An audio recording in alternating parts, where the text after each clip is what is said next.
శుక్లాంబరధరం విష్ణుం శశివర్ణం చతుర్భుజం ప్రసన్నవదనం ధ్యాయేత్ సర్వవిఘ్నోపశాంతయే అగజానన పద్మార్కం గజానన మహార్నిశం అనేకదంతం భక్తానాం ఏకదంతోపాస్మహే.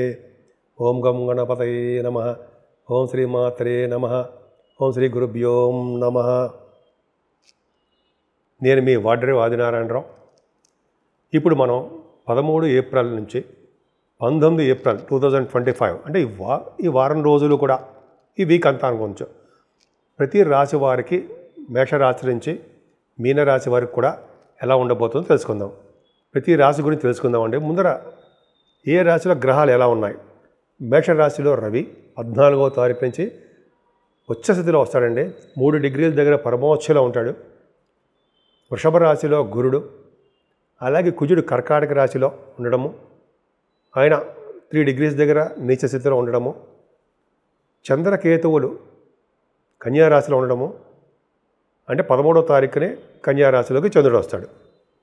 అంతేకాకుండా రవి బుధ శుక్ర శనులు రాహువు వీళ్ళు 5 కలిసి మీనరాశిలో ఉండడము, బుధుడు నీచ స్థితిలో ఉండడము, శుక్రుడు కూడా వక్రగతిలో ఉండడం వల్ల శుక్రుడికే బలం లేకుండా ఉండడము జరుగుతుంది. సో ఈ విధంగా ప్లానెటరీ పొజిషన్స్ ఉన్నాయండి. తులారాశి అండి. తులారాశి వారికి ఈ 13వ తారీఖు నుంచి 19వ తారీఖు వరకు కూడా చాలా బాగుంటుంది. ఏప్రిల్ నెల ముఖ్యంగా మీ రాశిని కుజుడు చూడడం వల్ల బాగుంటుంది. అంతేకాకుండా ధనం విషయంలో ఏమాత్రం ఇబ్బంది పడరు. ఎప్పుడు టాకటివ్గా, యాక్టివ్గా, తెలివిగా, డైనమిక్గా మీరు ఉంటారు. ఎప్పుడు ప్రయాణాలు చేస్తూ ఉండడానికి అవకాశం ఎక్కువ. ఇంట్లో ఉండడం తక్కువ, బయట తిరగడం ఎక్కువ ఉంటుంది మీకు. అంటే తులారాశి వాళ్ళకి అంతే కదా, వాయుతత్వ రాశి కదా, ఖచ్చితంగా అంతే. ఇప్పుడే కాదు, ఎప్పుడు జీవితాంతం కూడా అంతే. అలా బ్రహ్మాండంగా ఉంటుంది. మంచి నాలెడ్జ్ గెయిన్ చేసుకుంటూ ఉంటారు. ధనం విషయంలో ఏమాత్రం ఇబ్బంది పడరు. చక్కగా ధన ప్రాప్తి మీకు బాగా ఉంది. అలాగే మీరు ఎదురు వాళ్ళకి ధనం హెల్ప్ చేసే తత్వంలో ఆ పొజిషన్లో మీరు ఉంటారు. అంతేకాకుండా కుటుంబంలో వృద్ధి, కుటుంబ సౌఖ్యము, కుటుంబంలో మీకు ఆదరణ ఎక్కువ. గాయని గాయకులకి మంచి మంచి అవకాశాలు రావడము, యాంకరింగ్ వృత్తిలో ఉన్న వాళ్ళకి, యూట్యూబ్ ఛానల్స్లో ఉన్నటువంటి యాంకర్స్కి కూడా మంచి మంచి అవకాశాలు వస్తాయండి. వాళ్ళకి ధనం వస్తుంది, పేరు ప్రఖ్యాతులు కూడా వస్తాయి. అంతేకాకుండా మీ ద్వితీయ భావం బాగుండడం వలన విద్య బాగా రావడము, ఆభరణ యోగము, చక్కటి భోజన వసతులు బ్రహ్మాండంగా. మీరు ఎక్కడికి వెళ్ళినా ఫుడ్ పిలిచి మరీ పెడతారు. కానీ మీ తమ్ముళ్ళకి కొద్దిగా హెల్త్ ప్రాబ్లమ్స్ వస్తాయండి. లేకపోతే మీరు ప్రయాణాలు చేసేటప్పుడు కూడా చిన్న చిన్న ప్రాబ్లమ్స్ ఫేస్ చేయవలసి వస్తుంది. లేదా ఏదైనా ప్రయాణం చేయాలన్నా, ఒక పని తలపెట్టాలన్నా, ఎవరైనా కలవాలన్నా అనుకుంటే వాటి సమయానికి వెళ్ళలేకపోతుంటారు. కొంచెం ఆలస్యం అయిపోతూ ఉంటుంది. ఏదేమైనా మీ తల్లిగారి యొక్క ప్రేమాభిమానాలు అనుకుందాం చాలా ఎక్కువ. అంతేకాకుండా గురు ప్రభావం వలన విద్యలో బాగా రాణిస్తారనడంలో సందేహం లేదు. బ్రహ్మాండంగా రాణిస్తారు. సంగీతం సూపర్గా బ్రహ్మాండంగా ఉంటుంది. సంగీత సాధన ఉంటుంది కదా. మ్యూజిక్ డైరెక్టర్స్ అంటాం కదా, తమ్మన్ గారని, కోటి గారని ఏవో అంటారు కొంతమంది. వాళ్ళందరూ కూడా చాలా బాగుంది. వాళ్ళే కదా అద్భుతంగా ఉంటుందండి.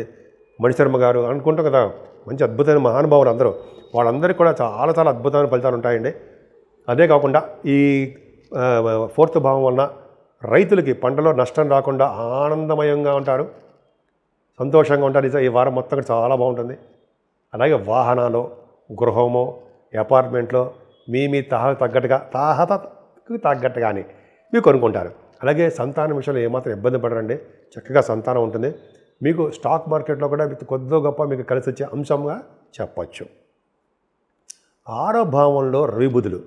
6వ భావంలో రవి, 6వ భావంలో శని, 6వ భావంలో రాహు. వీళ్ళు ముగ్గురు చాలరాని మీ జాతకానికి అద్భుతమైన ఫలితాలు ఇస్తారు. రవి శనులు 6వ భావంలో ఉండడం వలన విదేశీ పర్యటన చేయిస్తారు. గవర్నమెంట్ ప్రొఫెషన్లో ఉద్యోగాలు ఇవ్వడానికి అవకాశం ఉంటుంది. ఈ సివిల్ సర్వీసెస్ కానీ, గవర్నమెంట్ ప్రొఫెషన్లో ఉన్న వాళ్ళకి కానీ ఇవన్నీ కూడా మంచి అవకాశాలు ఆడవాళ్ళు కూడా చెప్తున్నారండి. ఉద్యోగ అవకాశాలు రావడము, ఉద్యోగ భద్రత ఉండడము చాలా ఉంటుంది. ముఖ్యంగా పొలిటికల్ రంగంలో ఉన్న వాళ్ళకి కూడా పదవులు రావడము, వాళ్ళకి ప్రజాదరణ ఎక్కువ ఉండడము, ఇవన్నీ చాలా బాగుంటుంది రాజకీయ రంగంలో ఉన్న వాళ్ళకి. అలాగే శుక్రుడు ఒక్కడు తప్పు, కానీ శుక్రుడు మిగతా వాళ్ళతో కలిసి ఉన్నాడు అనుకోండి. రాహు కూడా 6వ భావంలో ఉన్న రాహు ఏం చేస్తాడే అంటే సంతోషము, విలాసవంతమైన జీవితము, భూములు, వాహనాలు ఇవి ఇవ్వడము, ధైర్యసిద్ధి, ధనప్రాప్తి, ఇవన్నీ కూడా 6వ భావంలో ఉన్న రాహు ధైర్యాన్ని ఇస్తూ ఉంటాడు. అలాగే కాంపిటీషన్ ఎగ్జామ్స్లో కూడా సక్సెస్ అయ్యేట్ చేస్తూ ఉంటాడు. 6వ భావంలో రాహు సామాన్యుడు కాదండి. అంతేకాకుండా ఈ కోర్టు రిలేటెడ్ కానీ లేకపోతే లా రిలేటెడ్ సంబంధించిన వ్యవహారాలు ఏమైనా ఉంటే ప్రాబ్లమ్స్ ఉంటే వాటి నుంచి కూడా మీరు విజయం సాధించడానికి అవకాశాలు ఎక్కువ ఉన్నాయండో. అద్భుతం. అందులో చాలా అద్భుత అవకాశాలు ఉన్నాయి. శని కూడా 6వ భావంలో ఉన్న శని కూడా గొప్ప టాలెంటెడ్ మంచి టాలెంటెడ్ పర్సన్గా తయారవుతారండి. శత్రువు లేకుండా కాపాడుతుంటాడు ఆయన.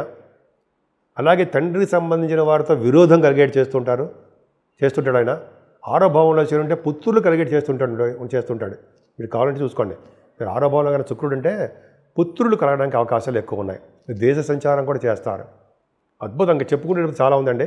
7వ భావంలో రవి భార్యాభర్తల నుంచి దూరం చేయడానికి అవకాశం ఉంటుందండి. అసలు పెళ్లి చేసుకోవడం ఎందుకు అన్నట్టుగా అంటారు. జాతకాలు చూసుకోండి. కానీ 7వ భావంలో రవి ఉంటే స్త్రీల వలన ధనయోగం అని నేను చదివాను. స్త్రీల వల్ల ధనయోగం ఉంటుందంట 7వ స్థానంలో రవి ఉంటే. అంతేకాకుండా 7వ స్థానంలో రవి ఉంటే వేరే వాళ్ళ ఇళ్లలో ఉండి భోజనం చేసే తత్వం కూడా మీరు ఉంటుందండి. బహుశా వేరే ఇద్దరు ఊరు వెళ్తారేమో, లేకపోతే ఫారిన్ కంట్రీస్ వెళ్తారు, మీ వాళ్ళ ఇళ్లలో ఉంటారు. అక్కడ ఇద్దరు ఇళ్లలో ఉండి భుజించే శక్తి భజన అంటే భుజించవలసిన అవసరం మీకు వస్తుంది. దాని అంటే ఎక్కువగా మీరు వేరే వాళ్ళ ఇళ్లలోకి వెళ్ళి అన్నం తినడానికి అవకాశాలు ఉంది. పక్క పెడతామండి. ఏదైనా 7వ స్థానంలో రవి మాత్రం మంచివాడు కాదు. చిన్న ప్రాబ్లమ్స్ క్రియేట్ చేస్తుంటాడు. భార్య భర్తల విషయంలో చిన్న ఇబ్బందులు కలిగిస్తాడు. అష్టమంలో గురుడు కూడా అంత మంచివాడు కాదండి ఆయన. కానీ 6వ ఇంటి వాడిగా 8వ ఇంట్లో ఉండడము, 8వ ఇంటి శుక్రుడు 6వ ఇంట్లో ఉండడము విపరీత రాజయోగాన్ని మీకు క్రియేట్ చేస్తున్నారు. అంటే సంపూర్ణమైన ఆరోగ్యంగా ఉండడము, తలంపగా వచ్చే ధనయోగము, కుటుంబంలో వృద్ధి, సేవకాజనం ఎంత బాగున్నారండి. మీకు భాగ్యాధిపతి కూడా 6వ భావంలో ఉన్నాడు కదా. అంటే శత్రువుల వలన ధనయోగం కలుగుతుంది, విదేశ పర్యటన ఉంటుంది, చక్కటి చదువుల వలన మీకు విదేశాలు వెళ్తారు మీరు. ఈ వారంలో శుభ సూచికలు ఉంటాయండి. అంటే మీకు ఉన్నతమైన విద్య బాగా రావడానికి అవకాశం ఉంది. ఈ వారం మొత్తం కూడా బుధుడి యొక్క బలము చాలా బాగుంది మీకు. అలాగే దశమస్థానం కూడా చూసుకుంటే దశమంలో కుజుడు నీచ స్థితిలో ఉన్నాడండి. అంటే రియల్ ఎస్టేట్ రంగంలో ఉన్న వాళ్ళకి కొద్దిగా వాళ్ళ భూములు కొద్దిగా అమ్ముడుపోవడం కష్టం అవుతుంది. సాఫ్ట్వేర్ రంగ ఉద్యోగస్తులు కూడా కొద్దిగా ప్రాబ్లమ్స్ వస్తాయి. వాళ్ళకి ఉద్యోగంలో కొద్దిగా చిన్న ప్రాబ్లమ్స్ రావడము, మీ పై అధికారుల చేత చిన్న ప్రాబ్లమ్స్ క్రియేట్ అవ్వడం జరుగుతుంది. అధికారులే కాదండి, మీ తోటి పనివారు కూడా ఉంటారు. వాళ్ళ వల్ల కూడా చిన్న ప్రాబ్లమ్స్ వస్తాయి. కొంచెం జాగ్రత్తగా ఉండండి. అంతేకాకుండా ఏ గవర్నమెంట్ ఉద్యోగంలో చేసినా లేకపోతే ఏ ఉద్యోగంలో ఉన్న వాళ్ళైనా సరే కొద్దిగా మీరు ఉద్యోగంలో కష్టపడి పని చేయాల్సిందే. నిజాయితీగా ఉంటూ కష్టపడి పని చేస్తే ఖచ్చితంగా మీకు ఐడెంటిటీ ఉంటుంది, గుర్తింపు లభిస్తుంది. అంతేకాకుండా 12వ భావంలో చంద్రుడితో కలిసిన కేతు ఉన్నాడు, గురుదృష్టి ఉంది కాబట్టి ఎక్కువగా టెంపుల్స్కి వెళ్తూ ఉంటారు, దూర ప్రాంతాలకు వెళ్తూ ఉంటారు, గుడులు గోపురాలు సందర్శిస్తూ ఉంటారు. మీరు ధనాన్ని ఎక్కువగా మీరు దానంగా ఇచ్చేస్తూ ఉంటారు.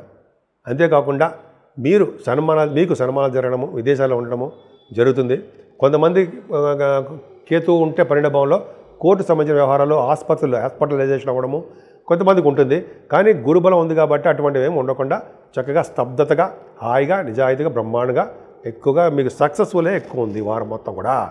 ముఖ్యంగా రవి కుజులు మీకు అంత అనుకూలవంతులుగా లేరు కాబట్టి సూర్యభగవాన్ ఆరాధన, సూర్య నమస్కారాలు చేసుకోవడం వలన, సూర్యభగవాన్ నమస్కార ప్రియుడు, ఆరోగ్య ప్రదాత, ఐశ్వర్య ప్రదాత, 11వ ఇంటి వాడు అయ్యాడు మీకు. పైగా సప్తమాధిపతి అంటే కుజుడు కూడా నీచ స్థితిలో ఉండడం వలన భార్యాభర్తలకు అనురాగం తగ్గిపోవడం జరుగుతుంటుంది. సకాలంలో పెళ్ళిళ్ళు కుదరకపోవచ్చు. కాబట్టి కుజుడి యొక్క ప్రభావం ఉండాలి, బలం ఉండాలి. కాబట్టి కళ్యాణం చేయించుకోవడము, సుబ్రహ్మణ్య స్వామి నిరంతరము ఆరాధించడము, ఓం శం సుబ్రహ్మణ్యాయ నమః, ఓం శం శరవణ భవాయ నమః, ఓం శం శరవణ భవాయ నమః, ఓం శం శరవణ భవాయ నమః అంటూ మూలమంత్రం జపిస్తుండడం వలన అన్ని రంగాల్లోనూ మీరు ముందంజలో ఉంటారు. ఈ వారం మొత్తం అండి 3 గ్రహాలు అనుకూలవంతమైన పరిస్థితి. 3 గ్రహాలంటే మేజర్ గ్రహాలండి. అనుకూలంగా లేకుండా అనుకూలవంతమైన పరిస్థితులు కలిగించకుండా అన్ని రంగాల్లోనూ అందరికీ కూడా ప్రాబ్లమ్స్ క్రియేట్ చేస్తున్నారు.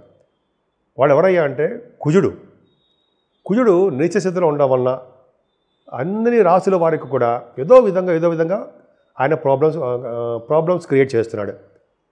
అంటే కొంతమందికి ఏమో సంతానం విషయం ఇవ్వడం విషయంలో ఇబ్బంది కలిగించడం, కొంతమందికి వివాహాలు లేట్ అయిపోతూ ఉండడము, కొంతమందికి ఏమో వివాహాలు అయినా కూడా దాంపత్య జీవితము సరిగ్గా లేకపోవడము, కొంతమందికి అయితే రియల్ ఎస్టేట్ రంగంలో చిన్న ఇబ్బందులు కలిగించడము, భూమి యొక్క తగాదాలు, వివాదాలు, చిన్న ఇబ్బందులు, ఇవన్నీ కూడా కుజుడి ప్రభావం వల్ల కలుగుతున్నాయి. ఇంకా శనీశ్వరుడు వలన చాలామందికి అన్ని రాసులు అంటే కొన్ని రాసుల వాళ్ళకి చాలా ఇబ్బంది కలిగిస్తున్నాడండి. మరీ ముఖ్యంగా అంటే ధనుర్రాశి వారికి అష్టమ భావం ఉండడం వలన, అలాగే సింహరాశి వారికి ధనుర్రాశి వాళ్ళకి అర్ధాష్టమి శని అవ్వడం వలన, అలాగే సింహరాశి వారికి ఇలాగ శని ప్రాబ్లమ్స్ చాలా ఉన్నాయండి. అంతేకాకుండా రాహు వలన వచ్చే దోషాలు కూడా చాలా ఉన్నాయి. శనీశ్వరుడు, రాహువు, కుజుడు ఈ మేజర్ గ్రహాల యొక్క పరిహారం చేసుకుంటే సరిపోలా అన్ని రాశుల వాళ్ళు ఏం చేసుకోవాలి? ఏం లేదండి. మొట్టమొదటిగా మనం కుజుడు గురించి చెప్పుకుందాం. సుబ్రహ్మణ్య స్వామి ఆరాధన చేసుకోవడం వలన, సుబ్రహ్మణ్య స్వామి కళ్యాణాలు చేయించుకోవడం వలన, సుబ్రహ్మణ్య స్వామి అష్టోత్తరాలు మన ఇంట్లోనే చేసుకోవడం వలన నిరంతరము ఓం సం శరవణ భవాయ నమః మూల మంత్రం జపించడం. ఓం సం శరవణ భవాయ నమః, ఓం సం శరవణ భవాయ నమః, ఓం సం శరవణ భవాయ నమః మూల మంత్రం జపించడం వలన కుజుడి వలన వచ్చే దోషాలు చాలా మటుకు పరిహారం చేసుకోగలం. అలాగే శనీశ్వరుడికి ఏంటంటే శివుడికి అభిషేకాలు చేయించుకోవాలండి. ఫస్ట్ పాయింట్ శివుడికి అభిషేకాలు చేయించుకోవడము. రెండోది ఏంటంటే వెంకటేశ్వర స్వామి దగ్గర ధ్వజస్తంభం ఉంటాం, లేకపోతే వెంకటేశ్వర స్వామి దగ్గర టెంపుల్స్లో ఒక అఖండమైన దీపారాధన పెద్ద ఒత్తి వేసి నిండా నూనె పోసి దీపారాధన చేయడం వలన శనీశ్వరుడు వచ్చే దోషాలు పరిహారం తీరుతాయంటే సందేహం లేదు. అంతేకాకుండా ఆంజనేయ స్వామి ఆరాధన, అప్పాలు, నైవేద్యాలు చేసుకోవడం వల్ల, అలాగే అమ్మవారి యొక్క ఆరాధన, అమ్మవారి యొక్క చండీ హోమాలు, కుంకుమ పూజలు ఇలాగా చేయించుకోవడం వలన అమ్మవారి చేయించుకోవడం వలన మనకి శని వలన, రాహు వలన, కుజదోషం వలన వచ్చే దోషాలు హరించమంటారా? పోవంటారా? తక్కువగా ఉండమంటారా? అసలు లేకుండా ఉంటాయంటారా? ఎంత బాగుందండి, అవునా? నిజంగా అంతే. సో మనం దేవుడి యొక్క ప్రభావం ఉండాలి. దైవ దర్శనాలు చేసుకుందాం. అన్నిటికన్నా ముఖ్యమైనది ఎటువంటి కష్టాలు వచ్చినా, ఎటువంటి నష్టాలు వచ్చినా, ఎటువంటి సుఖదుఖాలైనా మనల్ని వెన్నంటి కాపాడి మనకి ఎటువంటి కష్టాలు వచ్చినా ముందు ఉండే భగవంతుడు ఒక్క శ్రీరామచంద్రుడే. ఆ శ్రీరామచంద్రుడు నిరంతరము రామా రామా రామా అనుకుంటే మనకి అన్ని కష్టాలు తొలగమంటారా? మీరే ఆలోచించండి.